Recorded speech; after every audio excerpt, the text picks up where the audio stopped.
Reserve time. Welcome everyone. We are in the grand finals.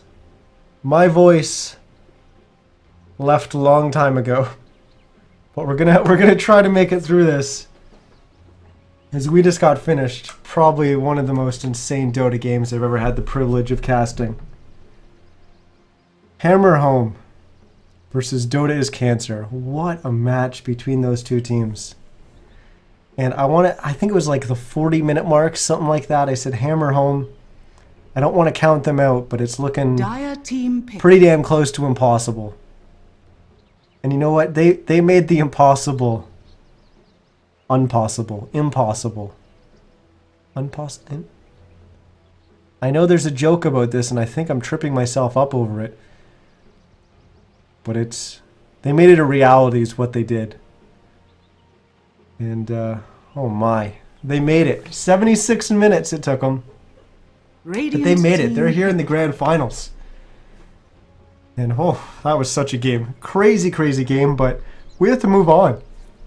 We have to start talking about this game, the finals. We're Hammer Home. They're going to be taking up our Radiant side. And Tongfu Nexon, a.k.a. Goons, if you're looking at the brackets, they're going to be on our Dire side. Whew. I'm still catching my breath from that last game. It was absolutely crazy.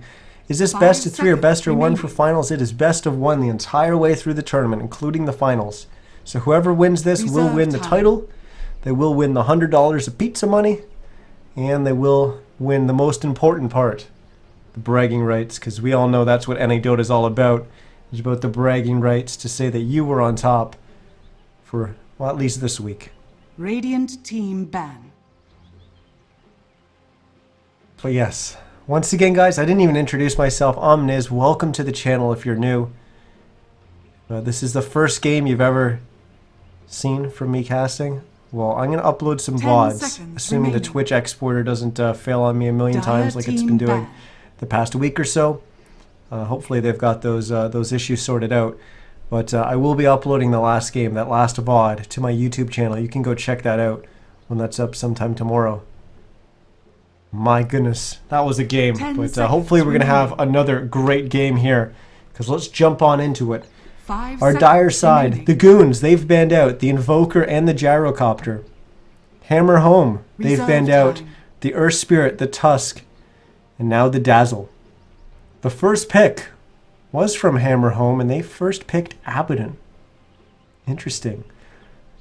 Then Tongfu Nexon, or Goons, they responded with Slaughter and Vengeful Spirit. And then Hammer Home, they finished out their top 2 with the Earthshaker. And they banned out that Dazzle, and that's where we stand right now. And Enact in chat with the little tears, the little crying face. After, and it's not the Bible thump, I'm not calling it the wrong thing, it's the robot tear face. Or the monkey, depending on what you're using for the base Twitch emotes.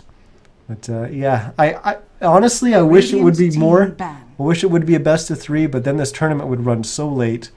And certainly my voice would not be able to cast a best of 3 after that last game. That was absolutely crazy. We've got our next ban. It's going to be a Darkseer. 10 seconds remaining. So, with 5 Hammer Home seconds picking up an remaining. Earthshaker, we've primarily seen Earthshaker be run in the offlane. Reserved. Last game we saw him not run in an offlane. We saw him roaming around Dire position team 4. ban. What's the Abaddon? Is that an offlane Abaddon?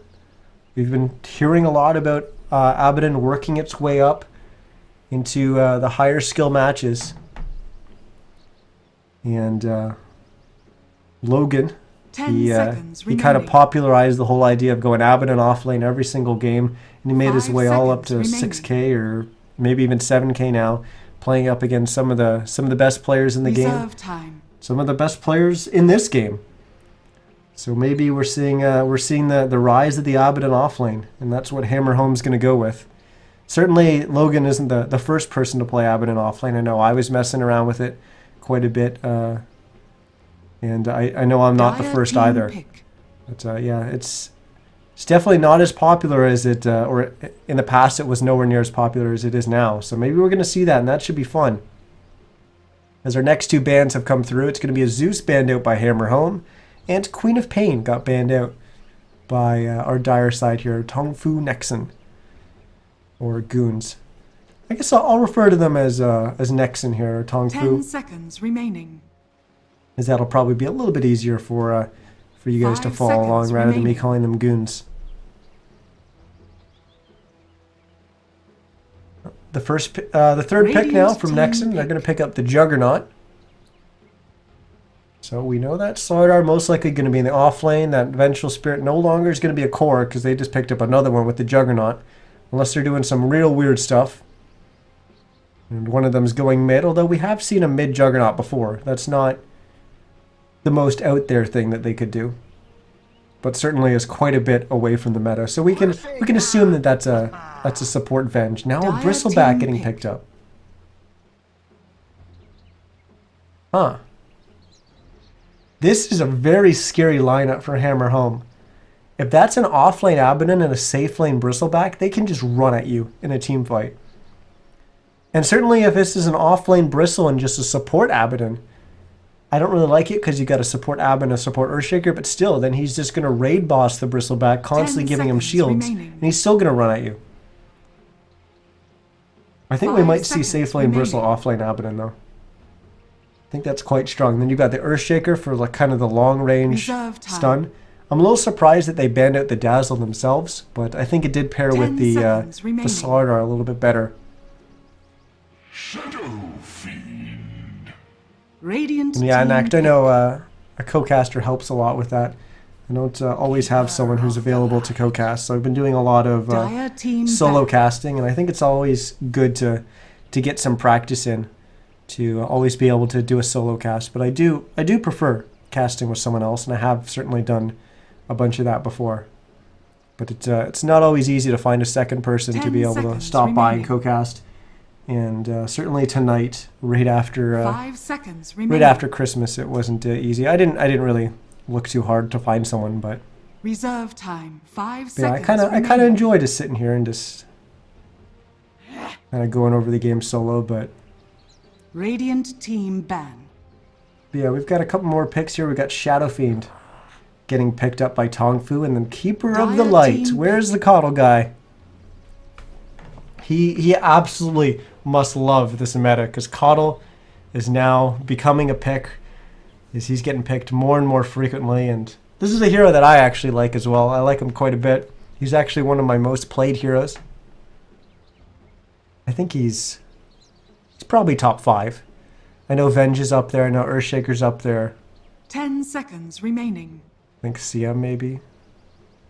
Veno. 5 I can tell him a seconds support player remaining. most recently, but yeah. So Coddle's going to get picked up. Our final two bans, Templar Assassin and Radiant Undying. team pick. And our final pick, it's going to be the Sand King from Tong Fu. I'm eager to see how long range we're going to have on these Sand King stuns. Do you get an Aether Lens Aghanim Scepter and you can stun pretty much across the map? I'm exaggerating a bit, of course, but it's pretty gigantic.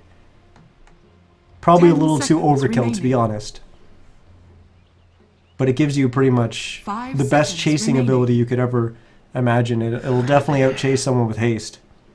Once you have a Blink Dagger as well. Viper will be the final pick for Hammer Home. This is going to be a scary lineup for them. This is definitely going to be a scary lineup. It looks like mid Viper, safe lane Bristle, off lane Earthshaker. And support Abaddon and Coddle. And they're going up against what I guess is a mid Shadow Fiend, off lane Juggernaut, off lane Slardar, safe lane Juggernaut, and Vengeful Spirit kind of babysitting, and then Sand King roaming around early on, maybe even sticking with the Shadow Fiend, maybe even robbing level 2 from him. I'm not sure how effective jungling on a Sand King is at this point. I did it the other night, and well, it didn't really work out for me, and I think one of the guys in chat was actually with me in one of those games, but it was a complete disaster. I think we did come back in that game though, but it certainly wasn't thanks to the early game that I had. But I made some plays later on. I made some plays. I made up for it a little bit, I guess. But either way, the jungling Sand King wasn't the easiest with some of the changes to the creep camps with that cloak aura. It definitely messes with some of your timings. Shout out to Tong Food. There's kindness in the world. A bowl of Tong Food porridge. Okay. Thank you for that, Ness. Shout out to Nexon. Oh my god. Shout out to NizCast. There we go. I've never heard this guy before. I've never seen him before. But Frempo? I don't know. Maybe he's someone that occasionally is in chat here. Shout out. Certainly shout out to Frempo. He's always in here supporting the stream too. So thank you to him. But we are ready to cast our game. So let's hop on into it. Our grand finals, $100 on the line. It's the Semi-Pro Cup Series, better known as SCS, Sex, or Tex, or whatever the heck you want to call it, depending on when you started playing in this. But either way, it's hosted by NA Dota, and we're just here to cast. So without further ado, our Radiant side, hammer home on the back of an impressive, or maybe impressive. Either way, it was a long game, and it was a great game. Win. In our semifinals, we've got Eosin playing the Abaddon. We've got Kendo God on the Earthshaker, Shinny on the Keeper of the Light, Hydra on the Bristleback, which apparently doesn't play any standard heroes, and we've got Carrito Fernandez playing the Viper. But here's Tongfu Nexon. They're charging down into the Radiant base. We might have a confrontation before we even get into the start of the game, before the horn even rings, as we're going to get a stun off here onto Hydra. Bristleback, probably the worst target for them to run into, but they will still get first blood. They are going to lose Ness. Now Frempo's on the run, as he's down to 200 HP. He's already ate a tree, so he's kind of healing back up. Eosin will shield himself as they continue to run uphill at these heroes from Tongfu, as I expect this to be a trend as we go through in the game. But let's introduce Tongfu and see who's on what team. We've got Moo Schofield on the Shadow Fiend. We got Frempo playing that Slargar. We got Zenokaya playing the Vengeful Spirit.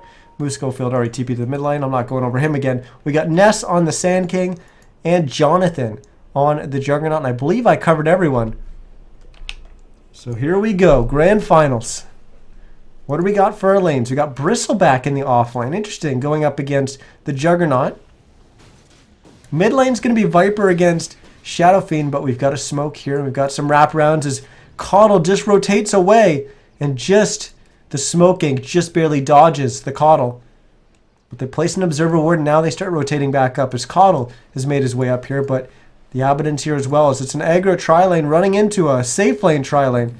As Eosin, will he be able to pop this smoke? He will, as eventual Spirit Smoke gets popped, and now they're going to open up on the Caudle. But here comes Eosin, he's got shield available, as the Caudle's trying to run away on his prancing little horse, but he will get stunned up. There comes the shield, and oh my goodness, they're able to get a kill on the Juggernaut. Oh my goodness, that shield pop just did enough. As the Juggernaut goes down.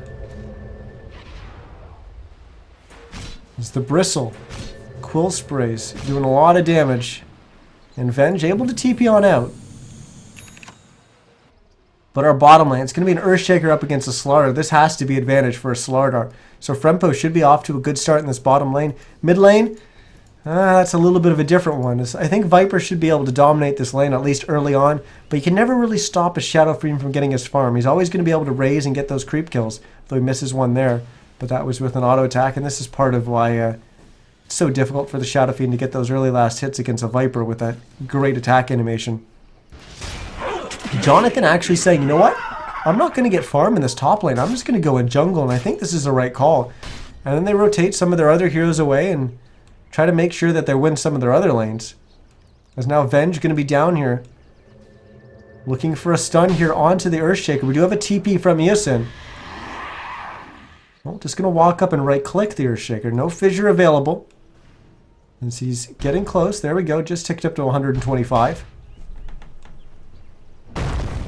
Fissure will come out, stun up two of them. This Jug still going to sit in the jungle, still going to farm up here. This has created a little bit of space for the Sand King, because he's already up to level 4.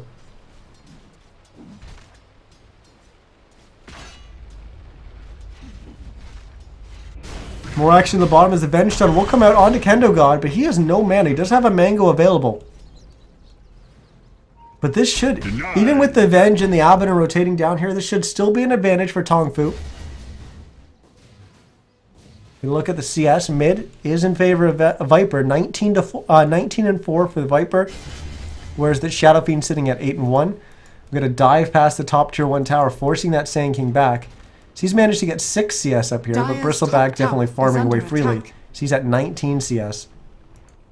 But Jug's been farming in the jungle, he's at 14. This top tier 1 is taking quite a beating. It could go down pretty early.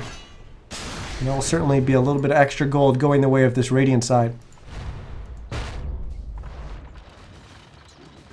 Now the support's rotating away. Eosin making his way back towards mid. Zenokaya, he's already kind of crossed over mid. Not sure where he's going. He doesn't have any mana to really do anything. I think he's going to go right back to Fountain.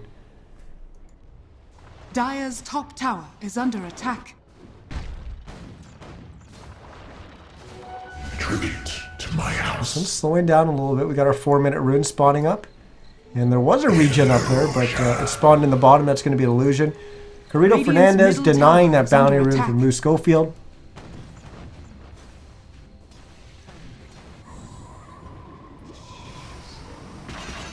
Caught gonna fly through, hit that Sand King. I almost said Skeleton King. That's not what Skeleton King looks like.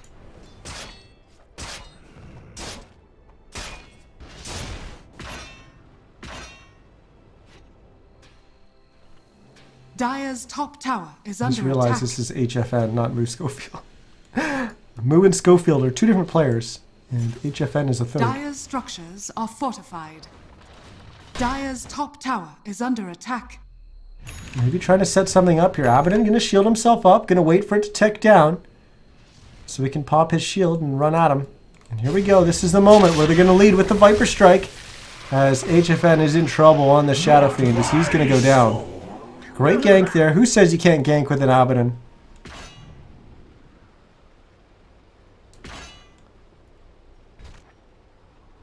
Oh, I missed the kill in the bottom. It's Frempo. I'm sorry. He knows, though. He knows. T-Tours is commonplace around here. As they miss Frempo getting a kill in the bottom lane, but that's what we expect. The Slardar is going to dominate that lane. It's just going to be very difficult for that Earthshaker. So that should be a win for Tong Fu. Here's this tier 1 tower going down. Will Zenokaya be able to deny it? Oh my goodness, he does no damage. He's not going to be able to do it in time. Uh-oh. Might have to sacrifice himself for the deny there. He's not even going to be able to get an attack off. As now they're just going to be able to chase him down, and I think he's in trouble. Ness going to have to come in for a stun, but then that would put his life in danger. Because there we go. He'll stun in. Will that be able to get Zenokaya far enough away to stop the quills? It will. But here comes Frempo. Jonathan's even rotated out of the jungle. Frempo will get a stun off. It's just going to be on the Abaddon.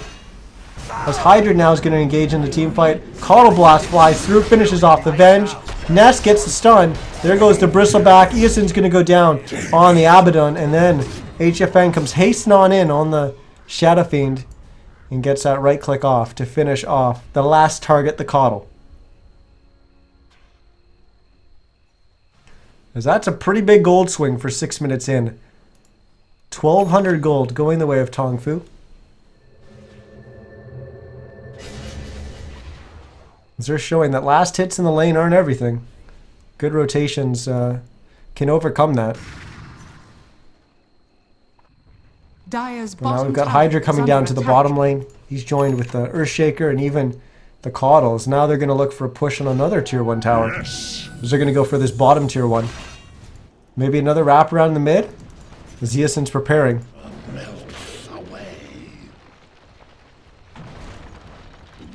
Yeah, here we go. They're even going to get a fissure from the side. The HFN's going to try to man up onto the Viper, but not going to be able to do so, unfortunately. He doesn't have the levels to have his ultimate, to have that Requiem fly out to finish off the Viper. But this push continues in the bottom lane. Fissure going to stun up Frempo. He's going to throw down a Slithering Crush, but it's not going to hit anyone. But it did buy him a little bit of space. So he's going to keep running. Kendo God going to dive past the tier 1 tower, but top tower not going to be able to open up onto Frempo. Fissure back up. But Kendo God down at 160 HP. We'll throw at that fissure, and meanwhile on the top lane, the Dire side, they're pushing. Ness cutting the creep wave. As Zenokaya starts attacking the tower, Frempo, he's playing very aggressive here. He's not letting them have any space. He's constantly threatening, running at them and having TP support come in from his teammates. This top tier 1, the Glyph's going to come out. As the tier 1 is going to go down. The question is, who's going to get the last hit? It's going to be the creeps. Now this bottom tier 1, Glyph getting used, but it'll go down shortly after, so it will be a trade of the two offlane tier 1s. Dire's bottom tower has fallen. Yes, oh no, HFN's gonna go down in the mid lane again. One more auto attack, no! Dire's bottom tower oh no, Viper! Not throwing out that last auto attack, and now Jonathan rotates out of the jungle with the Omni Slash. But that's another turnaround. Now Jonathan's on the run. Call Blast flies in, will hit the Jug. Echo Slam from Kendo God. I don't even know if that hit the Juggernaut. It was close. As Ness comes in with Zenokaya, just barely caught that off screen. As Ness gets the kill there. Fissure blocking to separate the two. But Zenokaya and Ness will both get back to safety. This Ness already up to 1600 gold on that Sand King, getting closer and closer to his Blink Dagger. Jonathan just farming with that Iron Talon. In the jungle. Has his Treads in Aquila. 900 gold. Frempo at 1100 gold. On the Slaughter, and then SF. Ooh, Treads, Bottle, Magic Wand. Doesn't even have the Aquila finished. Been a rough lane for the Shadow Fiend. We'll move on to our Radiant side. We've got our Canes up for Eosin. This Viper already has his Buckler, moving towards completing that mech. Kendo God sitting at 1200 gold. His Blink's not too far out. He's already got his Arcanes as well. The Coddle's got his Tranquils. And then our Bristleback, what has he got? He's got his Treads, Magic Wand, and a Vitality Booster. Rempo kind of manning up on Eosin here. Eosin's still level 5, so doesn't have his level 6, doesn't have Borrowed Time. So it did force out a TP, and that came in from the Coddle. Rempo rotating through the jungle. Will get blocked off by the Fissure. Will they be able to get the Mana Leak off? They will. This is going to cost Frempo a lot of his mana. One thing that Slaughter doesn't really have to give away.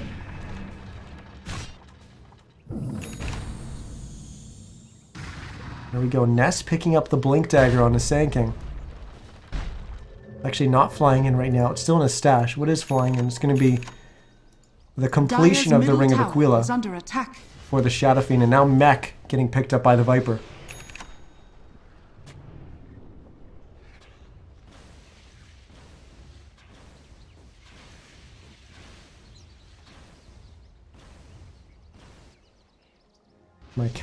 As my cat comes in and joins the cast.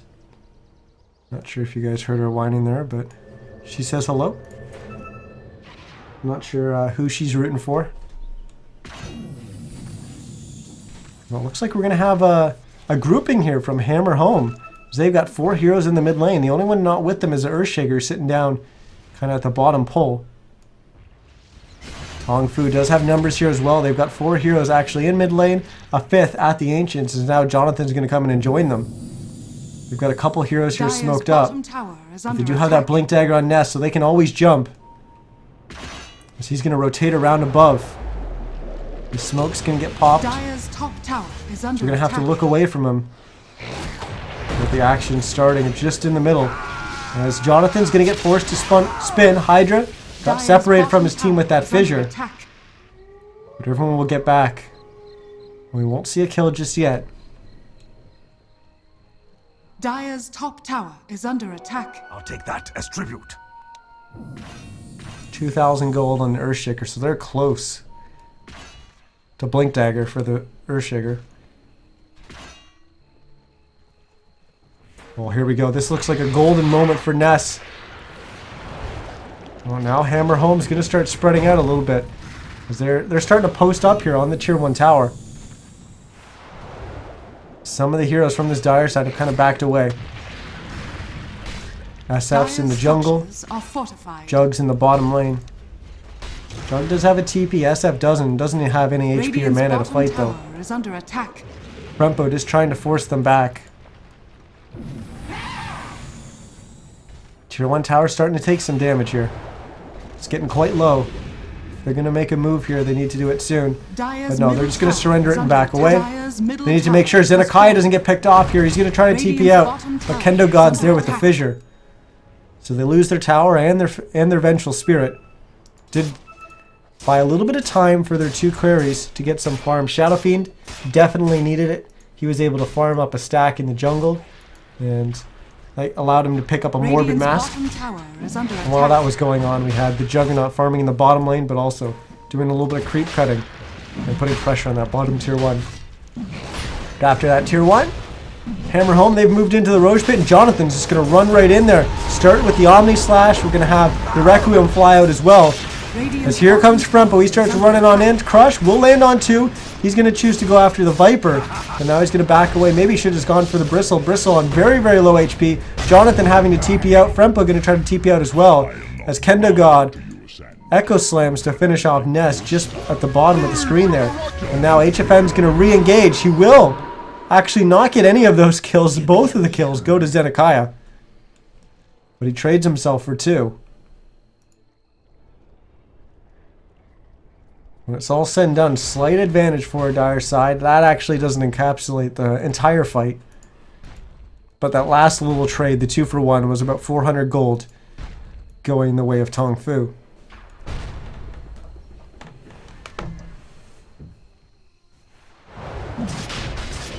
Now Tong Fu gonna go for Roche. They have amplified damage, so it will go a little bit faster for them. Roshan has fallen. So Roche goes down. Aegis will go up on the Juggernaut. Notice the Juggernaut's build. Not going for that max spin, just 1 point in Blade Fury. Rempo greedily farming here in the bottom. He doesn't have enough to buy his blink. He will do so, as I don't really see him getting out of this. He'll go down, but he does get that blink dagger. He actually could have backed without going for that last creep, and it would have been able to get his blink there. But a little bit greedy and gets punished for it.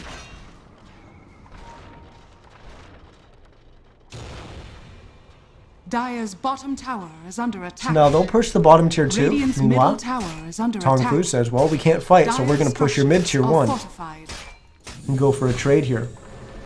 TP going to come back from Kendo God. A ping came out here from Yasin to maybe make this play.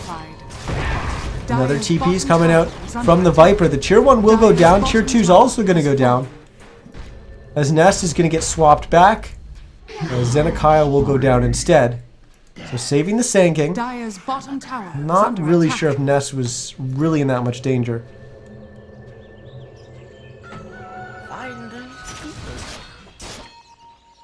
Well, they know where Jonathan is, and now they're going to go for him. He's already fissure blocked off. He does have Omni Slash, so they need to be a little bit wary of that. But all these heroes are very high HP, so they don't really have too much to worry about. Jonathan now will try to spin. Make sure he doesn't get stunned up. Frempo jumps on in with that newly acquired Blink Dagger.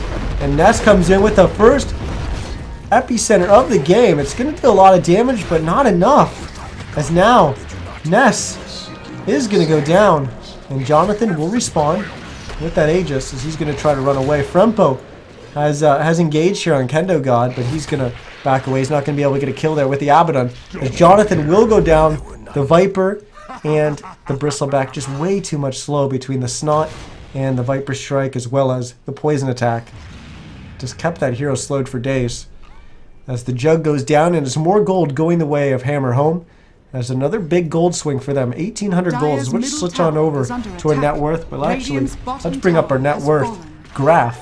As we're still actually in favor of Tong Fu here. 750 gold ahead for them, and about 3,200 or so in favor for Tong Fu when we look at the XP. More split pushing as Zenekiah is now in the bottom lane pushing. SF's going to come down and join as well. The mid tier 2, however, has gone down as we've got Frempo. He's not in a good spot as he's going to get caught out there. As what's dropped on the ground there? Fairy Fire, okay. Radiant structures are fortified. That's efficiency. The Dire's courier middle comes in tower and picks is it under up. attack. Radiant's bottom That's some tower gold, I is guess, under attack. right? Now this tier 3 taking a beating. This is going to force a buyback from Frempo, because they're going to have to defend here. The tier 3 is already down. As the SF's going to blink, or going to TP back. They did manage to get that tier 2. But is Zenekiah going to come back? Okay, he is. There's his TP.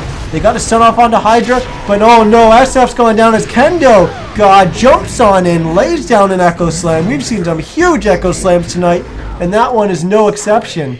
That forces out 2 more buybacks. As SF and Venge both going to have to buy back. We're going to get a very short range swap, bringing back Hydra. As Frempo's in trouble, he's dead. Zenekiah's dead. It's a dieback for the Venge. As the Viper's in trouble here, as the Juggernaut going to be chasing him down, but Jonathan not going to be able to get the kill there because he's got no one left on his team to help. And we're going to see a very early set of racks go down here. As we're only just under 19 minutes in, and we already lose the mid-melee racks and the mid-range racks. Dire's middle barracks has fallen. As Hammer home. They're in a pretty good spot in this game so far. But once again, they're playing one of these pretty aggressive styles, where all of a sudden, if they run into some trouble, they could find themselves going very, very late into the game, like they did in the semifinals, if they want to be able to close it on out. They are playing up against a team that I think is quite a bit easier to uphill against. And certainly they got that set of racks very early on in the game, and that'll definitely help them keep the momentum going in their favor, keep everything pushing in favor of them.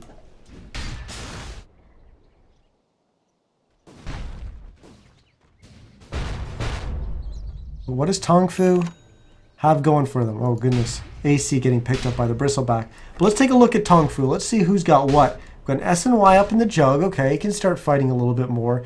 Still just a medallion for the Venge.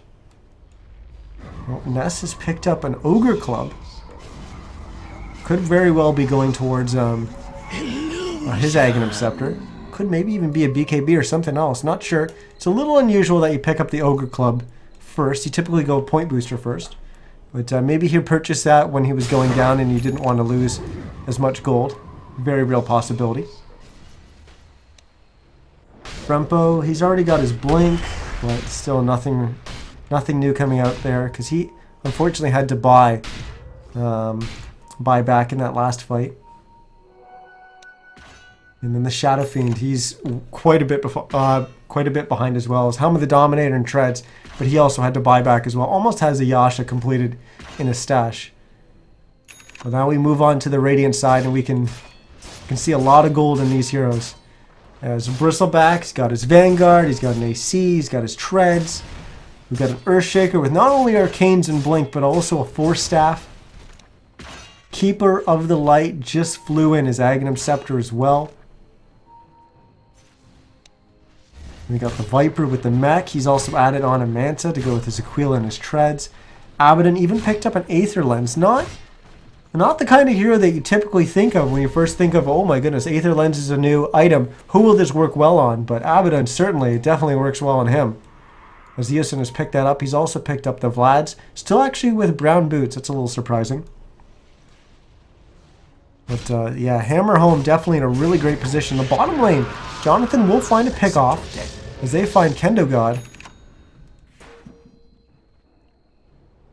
Sorry, I missed just the very end of that. And with that, Jonathan actually manages to pick up a Shadow Blade as... Oh, Shadow Fiend will just barely be able to TP on out. Frempo lost a good chunk of his mana. Still has about 200 to play with. Ness getting a stun onto 2. Frempo going to jump on in, not going to crush. As Jonathan just chopping away on a Shinny, but there goes Frempo again as Hydra starts running at them. Now they're going after Jonathan instead. As Ness, he's thinking about jumping in, thinking about jumping to help, but I don't think he's going to have to. Jonathan looks like he's going to be okay. Quill sprays are only up to 2. Yeah, they will be able to back. But I do think they are going to have to surrender their tier 2 here in the top lane. And that's their last tier 2.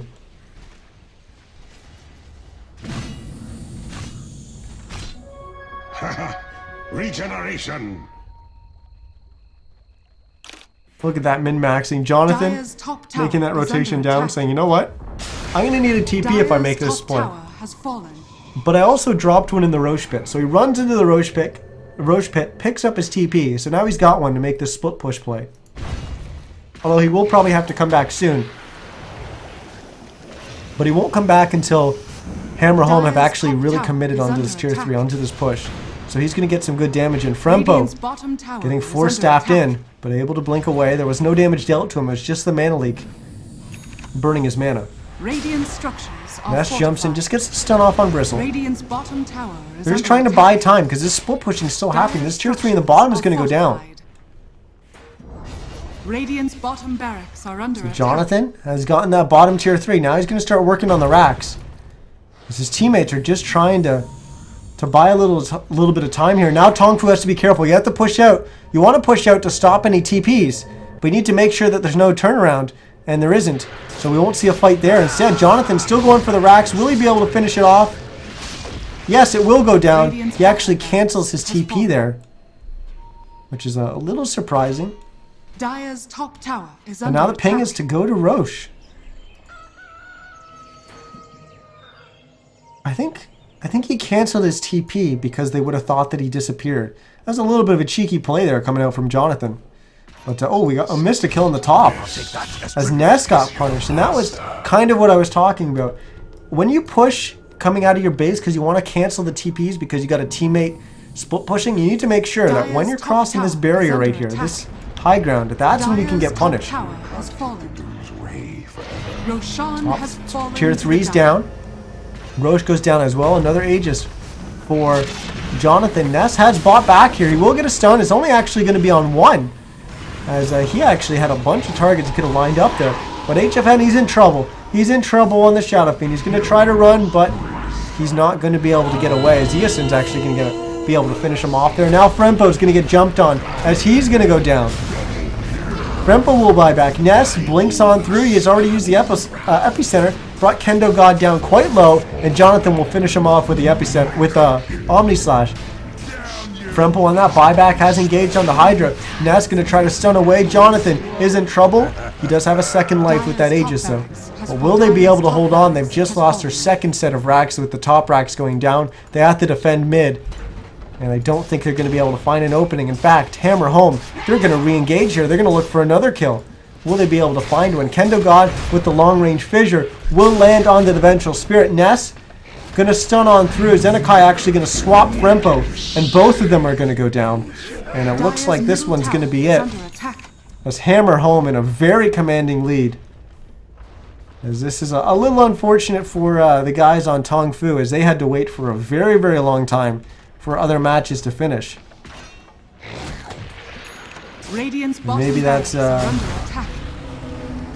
working against them here, but they're definitely up against the ropes here, and they're going to try as hard as they can to defend their last set of racks here. As Jonathan working with a little bit lower HP than he'd like, as we're going to have a re-engage here. Will we have a Requiem coming out from the Shadow Fiend? We won't, or at least not from him casted. It's one from him dying. As Jonathan spinning, TPing, will be able to get back to the safety of the fountain, but just barely, as the tier 3 continues to get beaten on. As in the bottom lane, we've got this creep wave pushing. But it's certainly not enough for Hammer Home to send anyone back. They're going to get Mega Creeps in just a second as the last Rax goes down. 26-minute Mega Creep. Echo Slam will stun up 2, and GG's going to get called as Ness unfortunately DCs from the game. But it wouldn't have mattered. But the GG well plays will get called. As Hammer Home, they were so close to getting eliminated in the semifinals, but they persevere, they make it to the finals, and they take the crown for SCS tonight, as they're going to walk away with $100, and the most important part, the bragging rights. Whew. Unfortunately, our local heroes, Frempo and Co., they weren't able to take it, and I feel a little bit bad for saying that they were going to get wrecked in the finals. I was joking when I said it, and unfortunately they maybe did there. It wasn't the best game for them. I know they can play better than that. But unfortunately, they just couldn't take it home tonight. But once again, big shout out to them. They're always big supporters of the stream. They're always in here giving us viewers and watching whatever they can. Frumpo's been in here for the last several casts, so certainly a big shout out to him. But shout out to everyone. It was a good night of casting. I really enjoyed it. I had a bunch of people in chat talking. Not so much in the final game there, but yeah, it was a lot of fun. And yeah, we get to do a whole bunch more of it coming up soon. Actually, our next cast is actually going to be SCS, so it's going to be next Sunday. Although we might not cast SCS, we might cast because I believe the majors, the open qualifier day 1, I believe, is starting on January 3rd. I believe it's 3rd and 4th for the qualifier 1, and then 4th and 5th for qualifier 2. So my goal is to cast those. So that should be our next cast. Either way, I will be casting on the 3rd. So next Sunday, whether that's SCS or the open qualifiers, I'll be casting. So I'll definitely be casting the Shanghai qualifiers. So that's going to be 4 days of casting. And then we've been casting a lot of the Dota 2 Canada Cup. The playoffs are scheduled to start on the January 12th. They had to reschedule everything. But we still don't know when Group C tiebreaker is going to happen. That still needs to be rescheduled. So I don't know when that's going to be rescheduled. It could be rescheduled for maybe a couple days from now. I don't know. I'll have to keep looking at the schedule and let you guys know. But we still need to find out who's going to advance out of that group between Void Boys, Archon, and Power of Friendship. So we've got 3 games of that to cast. But yeah, that's going to wrap it up for tonight. I look forward to those games in the future, as we had a fantastic series of games tonight. It was absolutely crazy. But I'm really happy we got to see, especially that semifinal game. That was a blast to cast. Hopefully you guys enjoyed that as much as I did. But yeah, that's it for me tonight. Once again, thanks everyone for watching. Make sure you hit that follow button if you enjoyed the cast. If you didn't, let me know why you didn't so I can improve it for next time. And we'll see you next Sunday for some more Dota casting. But that's it for me. My voice is beyond dead, so I will try to recover for tomorrow so I can chat with the fam. And I'm going out for another family dinner tomorrow night. So hopefully I'll actually be able to speak. It's actually lunch, not dinner. But yeah, hopefully you guys are having a great holidays as well. But I'll see you guys again next Sunday. Have a good one, guys.